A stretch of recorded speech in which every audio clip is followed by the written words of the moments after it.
Amigo oyente, en este día regresamos al capítulo 3 de la primera epístola del apóstol Pablo a Timoteo, y aquí estamos observando algo de lo que podría llamarse el gobierno de la iglesia, los oficiales de la iglesia.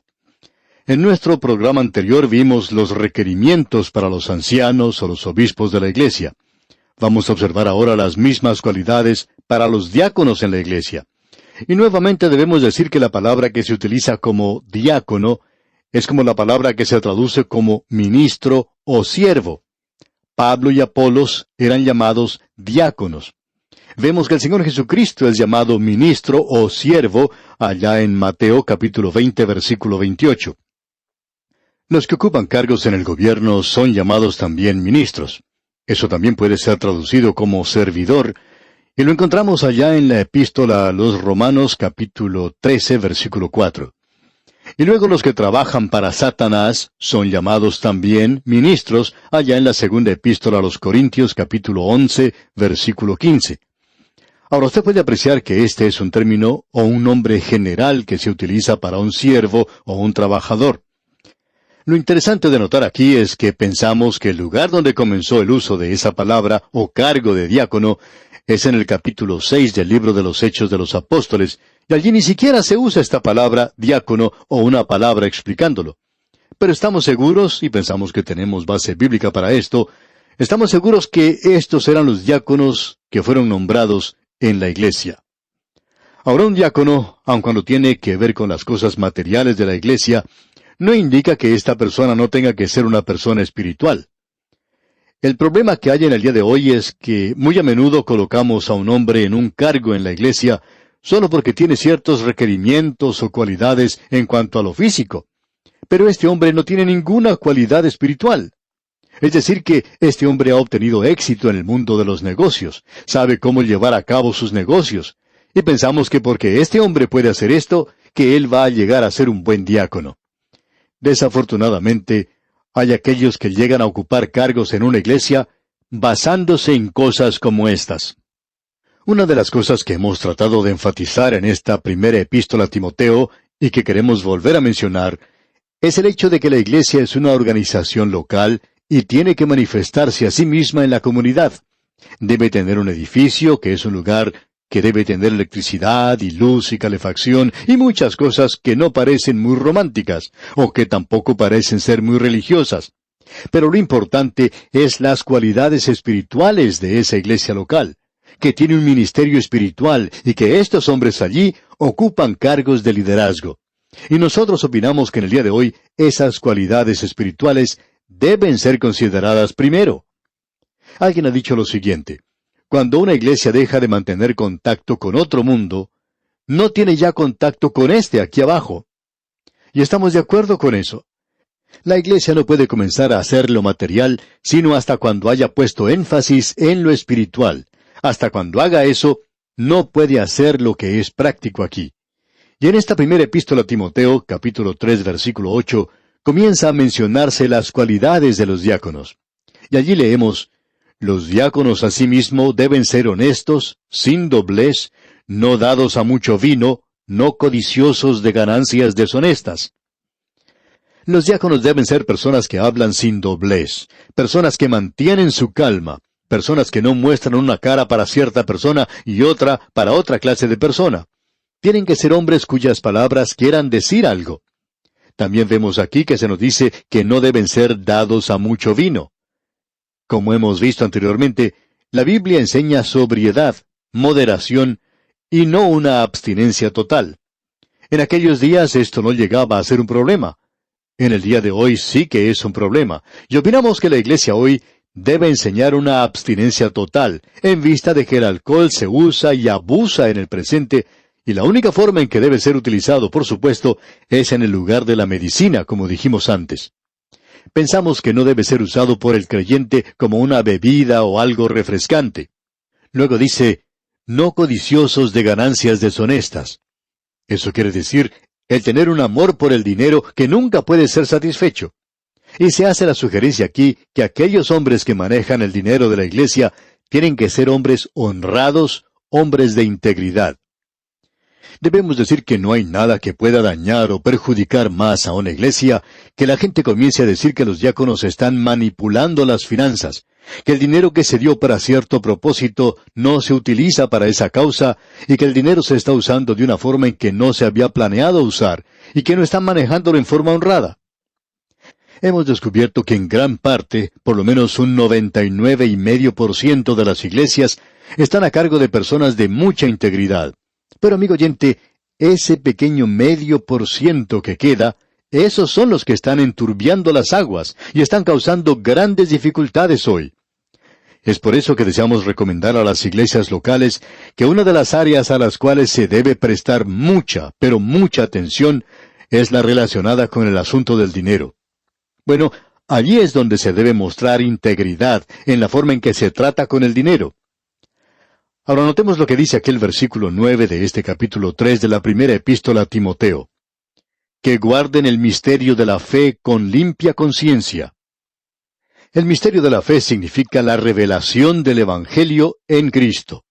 Amigo oyente, la fe no es una cualidad abstracta de fe, sino que es la doctrina de la fe, y estas doctrinas no fueron reveladas en el Antiguo Testamento, por eso eran un misterio, pero ahora han sido reveladas en el Nuevo Testamento. Se nos dice que la iglesia primitiva continuaba en la doctrina de los apóstoles. Eso era la fe de la iglesia primitiva, y debería ser la fe de la iglesia en el día de hoy, y por tanto, debería presentar ante el mundo esa fe. Hay muchas personas que opinan que eso ya ha pasado de moda y que debería cambiarse. Hemos notado que ha habido cierto cambio en los 7 pecados capitales, como han sido llamados, y que han sido sometidos a cambios para hacerlos más modernos. Hace muchos años, en una revista internacional, apareció un editorial del cual vamos a citar una parte que decía: juzgando por el estado deplorable en que se encuentra la lista de los 7 pecados capitales, estos se deberían mencionar en el siguiente orden: egoísmo, intolerancia, indiferencia, crueldad, violencia, destrucción. Y reemplazando la lujuria, por supuesto, se menciona la aceptación de la mojigatería. De las cosas que se han cancelado, hay muchas que se notan rápidamente. La lujuria, por ejemplo, ha llegado a ser algo muy común en la venta de revistas pornográficas o en el cine. La glotonería a veces ha dado al hombre un problema con su colesterol, pero no le ha dado ningún problema teológico. Y otras palabras, han llegado a ser cosas anticuadas y por tanto se las ha dejado de lado.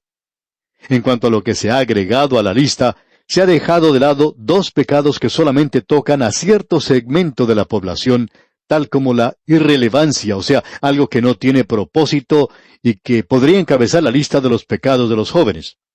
A algunos jóvenes tampoco les gustaría ver en esa lista la violencia. Esta minoría podría cambiar si gustara otro pecado de su elección, como la hipocresía.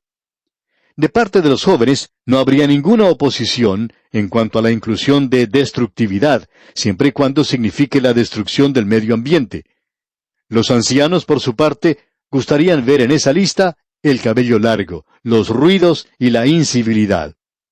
Y puede discutirse sin duda alguna que nuestra lista revisada de estos pecados capitales en realidad perpetúan algo de los antiguos que aparecen bajo nombres nuevos. El egoísmo por la codicia, por ejemplo. Quizás sea así, pero los nombres antiguos ya son obsoletos y necesitan ser cambiados si es que el pecado en sí mismo puede continuar siendo una fuerza moral contemporánea en alguna forma. Después de todo, el pecado es un concepto que merece ser conservado. Bueno, decimos que sí lo es, pero no ha cambiado. El pecado aún es pecado. La naturaleza humana es aún naturaleza humana, y las cualidades o requerimientos señalados aquí en este capítulo 3 de la primera epístola a Timoteo, para estos hombres aún tienen vigencia si la iglesia va a representar al Señor Jesucristo aquí en esta tierra. Y si quiere continuar siendo una iglesia en la comunidad, debe continuar manteniéndolos, así como también la persona que ocupa el cargo. Debe guardar el misterio de la fe.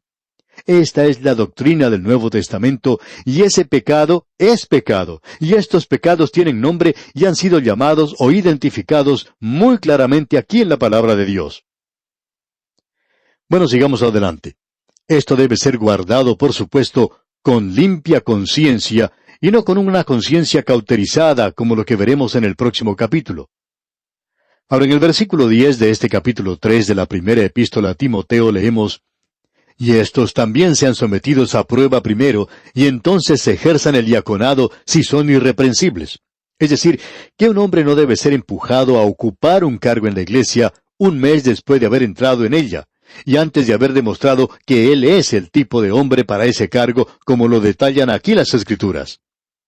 Ahora, aquí también tenemos una palabra para las esposas. No solo los hombres, sino también las mujeres, las esposas de los diáconos, también tienen que alcanzar ciertos niveles y normas. En la primera parte del versículo 11 leemos: «Las mujeres asimismo sean honestas». Es decir, que deben ser personas serias, deben ser personas capaces de mantener la calma y la cordura. En la segunda parte de este versículo 11, el apóstol continúa su exhortación diciendo: «No calumniadoras». Esto indica que no deben ser chismosas. Las esposas chismosas de los diáconos pueden causar muchos problemas en la iglesia. Y en contraste con el alboroto que algunas mujeres ocasionan, el apóstol Pablo indica en este mismo versículo 11, «sino sobrias». Esto es, pensar con sobriedad. Y luego él pide resaltar esta cualidad: «fieles en todo». Es decir, que debe ser fiel a su esposo y fiel, por supuesto, a la causa de Cristo y a Cristo mismo. Luego tenemos en el versículo 12 las mismas reglas que se aplican a los ancianos. En el versículo 12 de este capítulo 3 leemos: «Los diáconos sean maridos de una sola mujer, y que gobiernen bien sus hijos y sus casas». Tienen que tener ciertas cualidades personales, así como también familiares. Ahora, en el versículo 13 leemos: «Porque los que ejerzan bien el diaconado ganan para sí un grado honroso y mucha confianza en la fe que es en Cristo Jesús». Un diácono que cumple bien con sus obligaciones llega a ser una persona en la cual se puede confiar. Tienen que ser personas que demuestren valor y confianza en su testimonio. Es decir, que primordialmente tienen un cargo espiritual, y esto es algo muy difícil de hacerles entender a los diáconos. En cierta ocasión se le pidió a un diácono que actuara como anciano en la iglesia, y él respondió: «Yo no creo que soy lo suficientemente espiritual para eso, o que conozco lo suficiente de la Biblia». Esa excusa o confesión que él hizo en cuanto a llegar a ser un anciano, tendría que haber sido la misma que hubiera impedido que él llegara a ser diácono. Pero aparentemente no es lo mismo, porque él era un hombre de mucho éxito en sus negocios, y una persona así no llega a ser un buen diácono, aun cuando sea un buen hombre en cuanto a los negocios. Alguien dijo: ¿cuándo un hombre de negocios deja de ser un hombre de negocios? Y la respuesta es: cuando ocupa un cargo en la iglesia. Y creemos que hay cierta verdad en esto. ¿Por qué? Debido a las cualidades espirituales que necesita. Los que no han llegado a ese nivel no deberían representar a la iglesia. Luego Pablo dice en el versículo 14 de este capítulo 3 de su primera epístola a Timoteo: «Esto te escribo, aunque tengo la esperanza de ir pronto a verte». Pablo se encontraba en la prisión y esperaba salir de ese lugar. Y si estuviera fuera de la cárcel sería después de su primera temporada en la prisión, y él esperaba ir a ver a Timoteo. Pablo se encontraba en Macedonia y Timoteo en Éfeso. Ahora el versículo 15 dice: «Para que si tardo, sepas cómo debes conducirte en la casa de Dios, que es la iglesia del Dios viviente, columna y baluarte de la verdad». Este versículo es muy importante. Presentamos este versículo como la clave para la epístola. Pensamos que esta epístola sería como un libro de orden y conducta en la iglesia, para la iglesia local, en la ausencia del apóstol Pablo. Él dice que ha escrito esto a Timoteo para que sepas cómo debes conducirte. Y luego dice: en la casa de Dios, que es la iglesia del Dios viviente, la iglesia que es la iglesia, columna y baluarte de la verdad. Esta es una expresión muy interesante la que tenemos aquí: columna y baluarte de la verdad. Esta palabra columna quiere decir apoyo, sostén, puntal de la iglesia. Y esta palabra columna indica aquello que sirve de cimiento. Podríamos traducirlo aquí como la idea básica, que la iglesia es la columna. En otras palabras, el cimiento que sirve de apoyo y sostén de la verdad.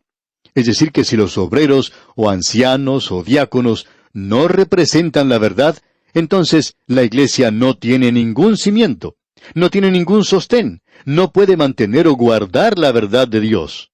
No importa cuánto hablen ellos en cuanto a esto de que guardan la verdad. En una iglesia había un hombre que era diácono y que siempre cargaba la Biblia más grande que se podía ver impreso. Cuando él caminaba inclinado a causa del peso de esa Biblia, pero este hombre era una persona en quien no se podía tener confianza. Había ciertas dudas en cuanto a su integridad, y él causó mucho daño en esa iglesia. Él causó tanto daño a la iglesia que llegó a tener mala fama. De modo que Pablo está indicando aquí que él quiere que Timoteo sepa cómo actuar, cómo comportarse y conducirse en la iglesia. No solo en cuanto a comportamiento, sino que él habla de cómo debe ser la vida de uno, para que cuando esté fuera de la iglesia, uno demuestre que es parte del sostén, del apoyo de la iglesia, y esto es muy importante. Luego en el versículo 16 de este capítulo 3 de la primera epístola a Timoteo, dice el apóstol Pablo, «E indiscutiblemente, grande es el misterio de la piedad. Dios fue manifestado en carne, justificado en el Espíritu, visto de los ángeles, predicado a los gentiles, creído en el mundo, recibido arriba en gloria». Este fue probablemente uno de los primeros credos de la iglesia. Algunos opinan que fue uno de los cánticos de la iglesia primitiva. Ahora aquí se nos dice indiscutiblemente, y esa palabra se menciona aquí, y es una palabra muy interesante. Indiscutiblemente quiere decir obviamente, conocidamente. Y notemos lo que sigue diciendo. Grande es el misterio de la piedad. Eso es lo que Dios va a traer a este mundo en el cual vivimos. Él va a quitar el pecado y va a traer aquí hombres piadosos y mujeres piadosas. Ahora Dios fue manifestado en carne. Eso, por cierto, es el nacimiento virginal, y también se nos dice que Él fue justificado en el Espíritu. No tenemos tiempo en realidad para desarrollar todo esto, pero aquí tenemos algo para que usted estudie. Él fue manifestado en carne. Él fue humillado en la carne, murió en la carne. Notemos que Él fue justificado en el Espíritu. Se siembra cuerpo animal, resucitará cuerpo espiritual, dice allá el apóstol Pablo en su primera epístola a los Corintios, capítulo 15, versículo 44. Ningún enemigo pudo echarle mano a Él después de haber resucitado entre los muertos, porque Él fue justificado en el Espíritu, el cual fue entregado por nuestras transgresiones y resucitado para nuestra justificación. Luego continúa el apóstol, visto de los ángeles. Eso ocurrió cuando Él estuvo aquí. Él no vio a los ángeles, ellos lo vieron a Él. Y en el día de hoy, Él ya ha regresado al cielo. Y pensamos que todas las criaturas creadas en el cielo le adoran a Él. ¿Por qué? Porque Él descendió y trajo la redención para la humanidad. Y este pequeño hombre aquí en la tierra aún no se ha dado cuenta de esto. Pero esto va a ser el cántico de la eternidad, el cántico de redención. Luego continúa diciendo aquí en la primera epístola a Timoteo, capítulo 3, la última parte del versículo 16, predicado a los gentiles. Y esto es lo que estamos haciendo en el día de hoy. Y luego dice, creído en el mundo. Hay muchos hoy que están confiando en Él como su Salvador. Luego dice Pablo, recibido arriba en gloria. Y hoy Él se encuentra a la diestra de Dios, amigo oyente. En este mismo instante, Él se encuentra en ese lugar. ¿Ha tenido usted, amigo oyente, algo que decirle a Él en el día de hoy? ¿Ha hablado usted con Él? ¿Le ha dicho a usted que le ama? ¿Le ha dado gracias a Él por algo que Él ha hecho? ¡Cuán maravilloso es Él, amigo oyente! Y aquí nos detenemos por hoy. Volveremos Dios mediante en nuestro próximo programa para estudiar el capítulo 4 de esta primera epístola del apóstol Pablo a Timoteo. Le sugerimos leer todo este capítulo 4 para estar así mejor informado de lo que trataremos en nuestro próximo estudio. Le deseamos las maravillosas bendiciones del Señor en su vida.